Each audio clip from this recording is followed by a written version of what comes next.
नमस्ते सभी को। मैं दीपिका जैन। आज हम सभी कक्षा 9वीं का पाठ 10 पढ़ेंगे, जिसका नाम है जटायु। जटायु का शौर्यम यानी वीरता। जटायु की वीरता के बारे में इस पाठ के अंदर बताया है। परिचय दिया है पाठ का। प्रस्तुतो अयम। प्रस्तुत यह पाठ्यांश, पाठ्य का जो अंश है, महर्षि वाल्मीकि विरचितम, महर्षि वाल्मीकि द्वारा रचित रामायणम, रामायण इत्यस्य, इस ग्रंथस्य, ग्रंथ के अरण्य कांडात, अरण्य कांड से समो उद्धृतो अस्ति, सम उद्धृत है। यानी ये प्रस्तुत यह पाठ जो है आपका जटायु शौर्यम जो पाठ है, ये महर्षि वाल्मीकि के द्वारा रचित जो रामायण है उस ग्रंथ के अरण्य कांड से लिया गया है। जिस प्रकार से जैसे 9th क्लास की जो सेमोशी बुक है, इसके अंदर जैसे पाठ है कि कितने पाठ है कि पाठ 12 है, उसी प्रकार से इसका बुक का नाम क्या है, 9th की बुक जो है उसका सेमोशी है। उसी प्रकार रामायण किताब का नाम है, लेकिन उसके अंदर पाठ नहीं होकर के कांडों में विभक्त है रामायण। तो जैसे 9th की बुक में कितने पार्ट है, 12, उसी प्रकार से रामायण जो है उसमें कितने कांड है, तो 7 कांड है। तो उनमें से अरण्य कांड में से ये आपका पाठ लिया गया है। इस अरण्य कांड में किसका वर्णन है यहाँ बताया है। अत्र यानी इसके अंदर जटायु रावणयो, जटायु और रावण दोनों के बीच में युद्धस्य, युद्ध का वर्णनम अस्ति, वर्णन है। अरण्य कांड के अंदर जो है जटायु और रावण इन दोनों के युद्ध का वर्णन है। पक्षीराज जटायु, पक्षीराज जटायु जो है पंचवटी कानने, पंचवटी के जंगल में विलपंत्या, विलाप करती हुई, सीता या सीता के करुण क्रंदनम, करुण विलाप को श्रुत्वा, सुनकर के तत्र गच्छति, वहाँ जाता है। पक्षीराज जटायु जो है वह पंचवटी के जो जंगल है उसमें विलाप करती हुई सीता की करुण क्रदन यानी करुण आवाज़ को सुनकर के वहाँ जाता है। सह सीता अपहरणे, वह सीता के अपहरण में निरतम लगे हुए, रावणम, रावण को, तस्मात्, उस निंद्य कर्म न, निंदनीय कार्य जो था, निंदनीय कर्म जो है उसके निवृत्ति अर्थम रोकने के लिए प्रबोधयति, समझाते हैं। अब ये पक्षीराज जटायु जो है वह क्या करता है, तो वह सीता के अपहरण में लगे हुए रावण को उसके निंदनीय कर्म से रोकने के लिए उसको समझाते हैं। परश्च, लेकिन वह रावण जो है वह क्या करता है, परंतु अपरिवर्तित मति, लेकिन परंतु अपरिवर्तित मति, जिसकी बुद्धि परिवर्तन नहीं करती है, तो ऐसा अपरिवर्तित मति, अपरिवर्तित बुद्धि वाला रावण जो है तमेव, उसको ही, यानी वह जो जटायु था उनको ही अपसारयति, दूर हटा देता है। अब यहाँ पर जब सीता के अपहरण के लिए जटायु रोकता है तब रावण उनको ही दूर हटा देता है। ततः उसके बाद में पक्षीराज जटायु जो थे वह तुंडेन, वह चोंच के द्वारा, पादाभ्याम च, और अपने पैरों के द्वारा, यानी उनके पैर में जो नाखून थे उसके द्वारा, तो पक्षीराज जो है वह चोंच और जो उनके पैर यानी जो पंजे हैं उसके प्रहरती, प्रहार से, स्वनखै, अपने नखों के द्वारा यानी नाखूनों के द्वारा, रावण से, रावण के गात्रानि यानी शरीर को, विदार्यति, घायल कर देता है। अब उसके बाद पक्षीराज जटायु क्या करता है कि अपनी चोंच और अपने पैरों के प्रहार से, अपने पंजों के प्रहार से और अपने नाखूनों से रावण के जो शरीर है उसको घायल कर देता है। एवं च, इस प्रकार से, बहुविधा, अनेक प्रकार के, आक्रमणेन, आक्रमण के द्वारा, रावण, रावण जो है वह भग्न धनवा, भग्न यानी टूटे हुए, धनवा यानी धनुष वाला, टूटे हुए धनुष वाला, हत सारथी, मरे हुए, हत का मतलब था मरना, सारथी यानी सारथी, मरे हुए सारथी वाला, हता अश्व, मरे हुए घोड़ों वाला, वर्णी और घायल, वीरथश्च च, यानी और, वीरथ यानी बिना रथ वाला, संजात यानी हो गया। इस प्रकार से जैसे उसने बार बार आक्रमण किए, तो एवं च बहुविधा, इस प्रकार से अनेक आक्रमण के द्वारा रावण जो है वह टूटे हुए धनुष वाला और मरे हुए सारथी वाला, मरे हुए घोड़ों वाला, घायल और बिना रथ वाला हो गया। खगाधिपस्य, खगा, खग का मतलब था पक्षी, अधिपस्य यानी पक्षियों का राजा, तो खगाधिपस्य यानी पक्षियों का राजा, पक्षी राज के पुनः पुनः बार बार अतिशय प्रहारे ज़्यादा प्रहार से अत्यधिक प्रहारों से वरनी घायल महाबली यानी घायल जो महाबली रावण था रावण मूर्छितो भवती मूर्छित हो गया। पक्षीराज जो जटायु है उनके बार बार अत्यधिक प्रहार करने से घावों वाला महाबली रावण जो है वो मूर्छित हो जाता है। इस प्रकार से यहाँ पे जटायु की वीरता के बारे में बताया है कि उसने इतने महाबली रावण को भी मूर्छित कर दिया था, घायल कर दिया था। इस पाठ के अंदर श्लोक के रूप में यहाँ पर किस प्रकार से सीता रोती है और वहाँ पर जटायु उनको बचाने के लिए जाते हैं और जटायु और रावण का जो युद्ध होता है उसके बारे में इसमें बताया है। सबसे पहला श्लोक दिया है, सा तदा करुणावाचो विल्पन्ति सुदुखिताः वनस्पति गतम गिध्रम ददर्श आयत लोचना। यहाँ पर इसका अर्थ जो है सबसे पहला तदा से होगा। तदा का मतलब होता है तब, तदा से इसका अर्थ होगा तो तदा का अर्थ होता है तब। इसके बाद में आएगा सुदुखिता। सुदुखिता का मतलब होता है अत्यधिक दुखी, बहुत ज़्यादा दुखी। इसके बाद तीसरे पे आएगा करुणा यानी करुणामयी, तब अत्यंत दुखी करुणामयी। वाचो, वाचो का अर्थ होता है वाणी, वाणी से विलपंती यानी विलाप करती हुई। तब अत्यधिक दुखी करुणामयी वाणी से विलाप करती हुई। फिर आएगा आयत लोचना यानी बड़ी बड़ी आँखों वाली। आयत लोचना का अर्थ होता है बड़ी बड़ी आँखों वाली। फिर आएगा आपके सा यानी उस सीता ने वनस्पति गतम, वनस्पति यानी पेड़, वनस्पति गतम यानी पेड़ पर बैठे हुए, गिध्रम यानी गिद्ध को, पेड़ पर बैठे हुए गिद्ध को यानी जटायु को, ददर्श यानी देखा, ददर्श यानी देखा। तो यहाँ पर पहले श्लोक में ये बताया है, तब अत्यधिक दुखी करुणामयी वाणी से विलाप करती हुई बड़ी बड़ी आँखों वाली उस सीता ने पेड़ पर बैठे हुए गिद्ध को देखा। यानी ये पेड़ है और इस पेड़ के ऊपर गिद्ध जो है पक्षीराज गिद्ध बैठा हुआ था और उधर रावण जो है वह सीता को उठा के ले जा रहा था। तब जो है सीता अत्यधिक दुखी होकर के और करुणामयी वाणी में विलाप करती हुई उसने पेड़ पर बैठे हुए गिद्ध को देखा। उसके बाद गिद्ध को जब देखा तो फिर क्या हुआ, जटायो पश्य माम आर्य रीयमाणाम अनाथवत अनेन राक्षस इंद्रेन करुणम पाप कर्मणा। अब इसका अर्थ होगा यहाँ से आर्य से, आर्य जटायु, वह सीता जो है उस जटायु को कहती है आर्य जटायु कि हे आदरणीय जटायु। इसके बाद है अनेन यानी इस, पाप कर्मणा यानी पाप कर्म करने वाले, हे आर्य जटायु इस पाप कर्म करने वाले राक्षस इंद्रेन, राक्षसों का राजा, राक्षस इंद्रेन यानी राक्षसों के राजा रावण के द्वारा। तो राक्षस इंद्रेन का अर्थ होगा राक्षस राज के द्वारा, अनाथवत अनाथ के समान, जिसका कोई नहीं हो अनाथ कहलाता है, तो अनाथ के समान, रियमाणा यानी अपहरण की जाती हुई, अपहरण करना, रियमाणा अपहरण की जाती हुई, माम यानी मुझ, मुझ करुणम यानी दुखी को, पश्य यानी देखो, मुझ दुखी को देखो, ऐसा वह सीता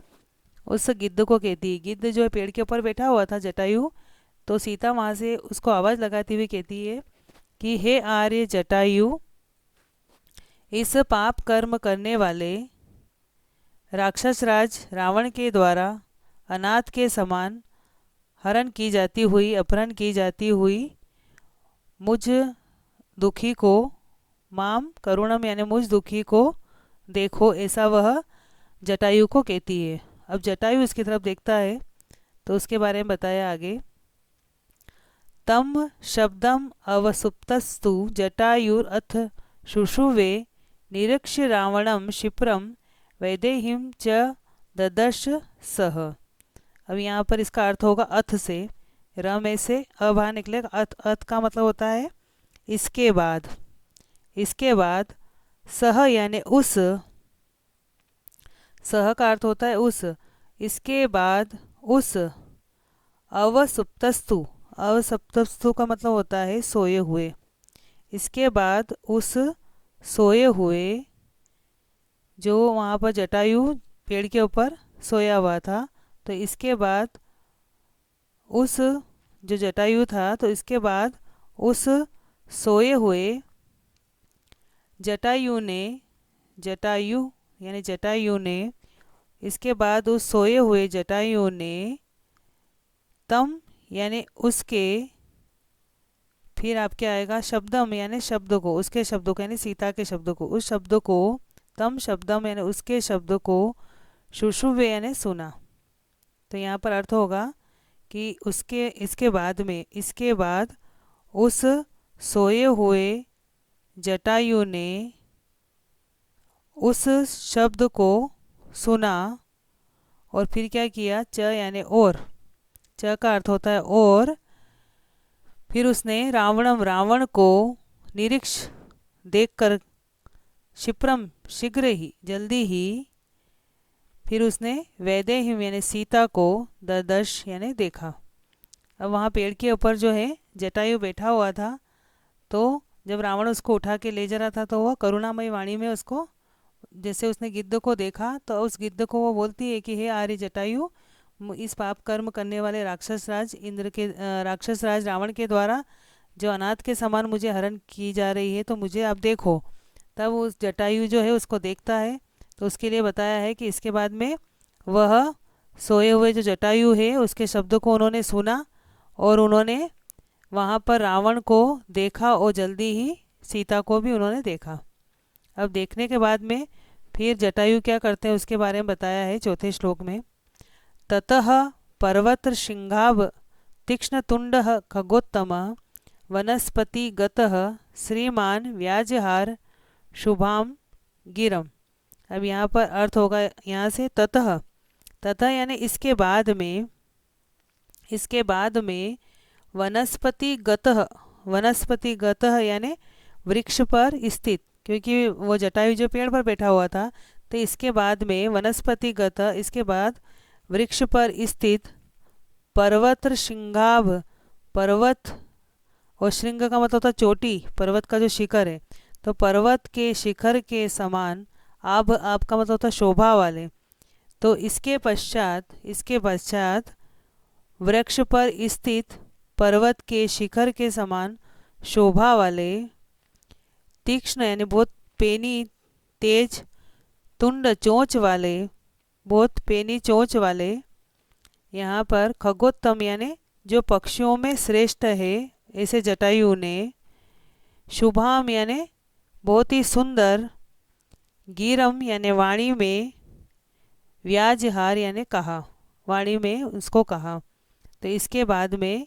पेड़ पर बैठे हुए, पेड़ पर जो स्थित थे ऐसे जटायु ने पर्वत के शिखर के समान शोभा वाले और तीक्ष्ण या पेनी चोंच वाले पक्षियों में श्रेष्ठ, यहाँ पर श्रीमान और व्याज खगोत्तम एक ही इसमें आएगा, श्रीमान खगोत्तम यानी श्रीमान जो पक्षियों में श्रेष्ठ है, ऐसे जटायु ने सुंदर वाणी में व्याजहार कहा, उसने सुंदर वाणी में उसको, रावण को कहा। अब क्या कहा उसने, इसके बारे में यहाँ पर 5वें श्लोक में बताया है। निवर्तय मतिम नीचाम पर दारा अभिमर्शनात् न तत् समाचरे धीरो यत परो अस्य विगर्हयेत्। अब उसने कहा रावण को, नीचाम यानी हे नीच बुद्धि वाले, नीचाम का मतलब होता है नीच, तो हे रावण यानी नीच, मतिम यानी बुद्धि, हे नीच बुद्धि वाले, यहाँ पर रावण को संबोधित करते हुए कहता है कि हे नीच बुद्धि वाले, पर दारा अभिमर्शनाद यानी पराई स्त्री, पर का मतलब होता है दूसरी, दारा यानी पत्नी, दूसरी की पत्नी, अभिमर्शनाद यानी स्पर्श करना, तो पराई स्त्री के स्पर्श से, निवर्त यानी रोको, यानी पराई स्त्री को स्पर्श मत करो, तो हे नीच बुद्धि वाले को पराई स्त्री के स्पर्श से रोको। न तत् समाचरे धीरो। धीरो का अर्थ होता है जो बुद्धिमान व्यक्ति होता है, धैर्यशाली व्यक्ति होता है। तो बुद्धिमान मनुष्य को तत् यानी वह आचरण जो है न समाचरित नहीं करना चाहिए। धैर्यशाली जो व्यक्ति है उसको कभी भी ऐसा आचरण नहीं करना चाहिए। यत परो अस्य विगरयेत। अब इससे क्या होगा, जिससे यत यानी जिससे इसकी परो यानी दूसरे लोग जो है विगरयेत निंदा करें, यानी दूसरे लोग जो हैं वो इसकी निंदा करेंगे कि रावण ने अच्छा काम नहीं किया है। तो इसलिए वह उसको रोकते हुए अच्छी वाणी में रावण को कहता है कि हे रावण, नीच बुद्धि वाले, नीच बुद्धि वाले या नीच विचार वाले को पराई स्त्री के स्पर्श से रोको। बुद्धिमान मनुष्य जो होता है उसको यह आचरण नहीं करना चाहिए, जिससे क्या होगा, जिससे इसकी दूसरे लोग जो हैं वह निंदा करेंगे। तो इस प्रकार से वह रावण को कहता है। तो अब आगे वो रावण को कहता है, वृद्धो अहम त्वम युवा धन्वी सरथ कवची शरी न च आपी आदाय कुशली वेदेहिम में गमीशसी। आगे वो कहता है जटायु रावण को कि अहम यानी मैं, वृद्धो यानी मैं बूढ़ा हूँ, मैं बूढ़ा हूँ, तुम युवा जवान हो, धनुधारी हो, रथवान हो, कवची तुम्हारे शरीर के ऊपर कवच भी है, शरीर यानी बाणों से युक्त भी हो, वह उसके पास सारी चीज़ें रहती है। इसलिए जटायु उसको कहता है कि मैं तो बूढ़ा हो चुका हूँ और तुम तो जवान भी हो, धनुष भी है, सारथी भी है तुम्हारे साथ में, कवच भी है और बाण भी है। लेकिन फिर भी वह उसको कहता है च अपि फिर भी, मैं यानी मेरे द्वारा, वेदेहिम यानी सीता को, आदाय यानी लेकर के, मेरे द्वारा जो है यहाँ से सीता को लेकर के, कुशली यानी कुशलता पूर्वक, न नहीं गमीशसी जाओगे, यानी मैं सीता को बचाऊंगा इसलिए तुम कुशल पूर्वक सीता को लेकर के नहीं जा सकते। तो इस प्रकार से वह कहता है कि हे रावण, मैं जटायु जो हूँ बूढ़ा हूँ, तुम तो धनुधर हो, रथ के साथ में हो, कवच धारण किए हुए, बाण को लिए हुए हो और जवान भी है, फिर भी मेरे जीवित रहते हुए, यहाँ पे मैं का अर्थ होगा मेरे जीवित रहते हुए तुम सीता को लेकर सकुशल नहीं जा सकते हो, यानी सीता को यहाँ से नहीं ले जा सकते। तब जो है आगे क्या होता है फिर, तस्य तीक्ष्ण नखाभ्याम तु चरणाभ्याम महाबल चकार बहुधा गात्रे वर्णान पतंगस्तम। इसका अर्थ होगा यहाँ से महाबल यानी बहुत ज़्यादा महान बलशाली, महाबल महान बलशाली जो हैं, यहाँ पर आगे दिया है पतंग सतमः यानी पक्षियों में श्रेष्ठ, महान बलशाली पक्षियों में श्रेष्ठ यानी जटायु ने, तीक्ष्ण नखाभ्याम, तीक्ष्ण यानी बहुत तीखे पेने नाखूनों वाले, चरणाभ्याम यानी पंजों से, बहुत तीखे नाखूनों वाले पंजों से, उस तस्य यानी उस, गात्रे यानी रावण के शरीर को, बहुधा यानी अनेक प्रकार से, वर्णान यानी घायल कर देना, तो बहुत अनेक प्रकार से बहुत से घावों को चकार यानी कर दिया, उसने उसके शरीर के ऊपर बहुत सारे घावों को कर दिया। तो यहाँ पर ये बताया है कि महाबलशाली और पक्षियों में श्रेष्ठ, जो तीक्ष्ण नखों वाले, पेने नखों वाले और पंजों से उसने रावण के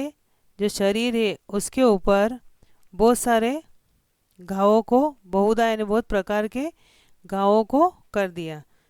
यानी जटायु ने रावण के ऊपर आक्रमण किया और उसको बहुत सारे उसके शरीर के ऊपर घाव कर दिए। इसके बाद में क्या होता है फिर आगे बताया है, तो अस्य सशरम चापम मुक्तामणि विभूषितम चरणाभ्याम महातेजा भभंज अस्य महद्धनु। इसके बाद में अब आगे इसमें कहा है कि उसके बाद, तो का अर्थ होता है यहाँ पर तथा यानी इसके बाद में, महान तेजस्वी, तो महातेजा, इसके बाद में क्या होता है, महातेजा यानी महान तेजस्वी, महत धनु, महान तेजस्वी और महतधनु यानी बड़ी चोंच वाले जटायु ने, महतधनु यानी बड़ी चोंच वाले जो जटायु है उन्होंने चरणाभ्याम, चरणाभ्याम यानी अपने पंजों से, अपने पंजों से फिर उसने क्या किया, अस्य इस रावण के मुक्तामणि विभूषितम, मोतियों और मणियों से सजे हुए, मोतियों से और मणियों से सजे हुए, सशरम यानी बाणों से युक्त, चापम बाणों से युक्त जो धनुष था उसको बभंज यानी तोड़ दिया, उसके धनुष को उसने तोड़ दिया जटायु ने। तो यहाँ पर तो यानी उसके बाद में महातेजस्वी और बहुत ही तीखी चोंच वाले उस जटायु ने अपने पंजों से उस रावण के अस्य यानी उस रावण के जो मोतियों और मणियों से विभूषित जो उसका और बाणों से युक्त धनुष था, उस धनुष को उन्होंने क्या करा, भभंज यानी तोड़ दिया। अब जब उसका धनुष तोड़ दिया उसके बाद में क्या हुआ, सभग्न धनवा वीरथो हता अश्वो हत सारथी तले नाभि जघान आशु जटायुम क्रोध मूर्छितः। फिर उसने वहाँ पर क्या किया उसके बारे में बताया कि सह यानी उस, भग्न धनवा यानी टूटे हुए धनुष वाला, धनुष उसका टूट गया था। तो इसमें बताया कि उस टूटे हुए धनुष वाले वीर रथो यानी जिसके पास रथ नहीं है, रथ से विहीन, क्योंकि रथ भी तोड़ दिया था, तो उस टूटे हुए धनुष वाले और रथ से विहीन हता अश्व यानी मारे गए घोड़ों वाला, हत सारथी मारे गए सारथी वाला यानी उसके सारथी भी मार दिए गए थे, तो मारे गए सारथी वाला क्रोध मूर्छित, क्रोध से व्याकुल, उसको बहुत ज़्यादा गुस्सा आया रावण को, तो क्रोध से व्याकुल उस रावण ने क्या करा, आशु शीघ्र ही तलेना, तलेना का अर्थ होता है तलवार की जो मूठ होती है, तलवार का जो पीछे का हिस्सा है उससे, तलवार की मूठ से, आशु का अर्थ था शीघ्र, शीघ्र ही तलवार की जो मूठ होती है उससे जटायु को अभी जगान, अभी जगान यानी घायल कर दिया, मार दिया उसको, तो तलवार की मूठ से उसको मारा। तो यहाँ पर रावण को जैसे उसका धनुष वगैरह तोड़ दिया, तब रावण ने क्या किया, तो वह टूटे हुए धनुष वाला और बिना रथ वाला और मरे हुए घोड़ों वाला और मरे हुए सारथी वाला क्रोध से व्याकुल होकर के उस रावण ने क्या किया कि तलवार की जो मूठ होती है उससे जटायु को मारा। तो जटायु ने भी बदले में फिर जटायुस अतिक्रम्य तुंडेन अस्य खगादीप वाम बाहुन दश तदा व्यपहार, व्यपाहर अरिंदम, अरिंदम का अर्थ होता है शत्रुओं को नष्ट करने वाला, अरि का अर्थ होता है शत्रु, अरिंदम यानी शत्रुओं को मारने वाला, शत्रुओं को नष्ट करने वाले, खगादीप यानी पक्षियों के राजा जो जटायु हैं, तो जटायु पक्षियों के राजा जटायु ने तदा यानी तब, तब क्या किया, जैसे ही उसने उसको आक्रमण किया जटायु के ऊपर, तब जटायु ने भी क्या किया, तो शत्रुओं को नष्ट करने वाले, उस शत्रुओं को नष्ट करने वाले पक्षियों के राजा जटायु ने तब तुंडेना, तुंडेन यानी अपनी चोंच से, अपनी चोंच से तम अतिक्रम्य, तम यानी उस रावण पर, तम अपनी अपनी चोंच से उस पर यानी उस रावण पर अतिक्रम यानी आक्रमण करके, फिर क्या किया, आक्रमण करके उसने अस्य यानी इस रावण की जो है वाम बाहुन, वाम का अर्थ होता है बाई, 10 यानी 10, बाई तरफ की जो 10 बाहु यानी भुजा है, बाई तरफ की 10 भुजाओं को व्यपाहर यानी उखाड़ दिया। जैसे ही उसने उसके ऊपर आक्रमण किया, तब शत्रुओं को नष्ट करने वाले पक्षियों के राजा जटायु ने तब अपनी चोंच से, जो उसकी चोंच थी, तो अपनी चोंच से उसके ऊपर आक्रमण करके उसकी बाईं तरफ की जो 10 भुजाएं थी उसको उखाड़ दिया। तो रावण ने जैसे उसके ऊपर आक्रमण किया तो उसने उसकी भुजाओं को भी उखाड़ दिया था। तो इस प्रकार से इस पाठ के अंदर जटायु की वीरता के बारे में बताया है कि जटायु ने पूरी वीरता के साथ रावण के साथ युद्ध किया और उसके सारथी वगैरह, घोड़े, रथ, धनुष सब तोड़ दिए थे। और फिर रावण जो है तलवार की मूठ से उसको मारता है। तब अंतिम समय तक भी जटायु उसके साथ में युद्ध करता है और उसकी बाईं तरफ की 10 भुजाओं को वो उखाड़ देता है।